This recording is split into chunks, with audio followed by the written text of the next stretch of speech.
तुम्ही बघत आहात जनमत मराठी।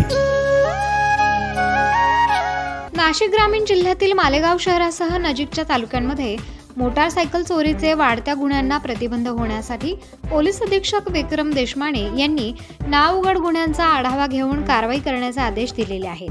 त्या अनुषंगाने अप्पर पोलीस अधीक्षक आदित्य मिरखेलकर, अप्पर पोलीस अधीक्षक मालेगाव अनिकेत भारती, उपविभागीय पोलीस अधिकारी मालेगाव शहर विभाग तेगवीर संधू, उपविभागीय पोलीस अधिकारी कॅम्प विभाग सूरज गुंजाळ, उपविभागीय पोलीस अधिकारी मालेगाव ग्रामीण विभाग नितीन गणापुरे यांनी मालेगावातील नावउघड मोटारसायकल चोरीच्या गुन्ह्यातील आरोपींचे सध्याचे वास्तव्याबाबत माहिती घेऊन स्थानिक गुन्हे शाखा व पोलीस ठाणे प्रभारी अधिकारी यांना गुन्हे उघडकीस आणण्यासाठी सूचना दिल्या होत्या।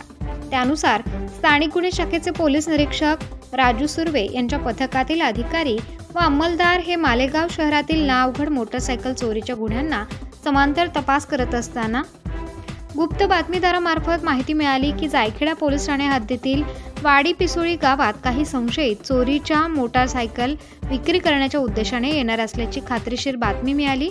त्यावरून पोलीस पथकाने वाडी पिसोळी गावातून संशयित अविनाश वामन सोनोने वयवर्ष 22 वाडी पिसोळी यास ताब्यात घेतले। त्याच्या कब्जात मिळून आलेल्या होंडा शाईन मोटारसायकलचे कागदपत्रांबाबत विचारपूस केली असता त्याने उडवाउडवीची उत्तरे दिली।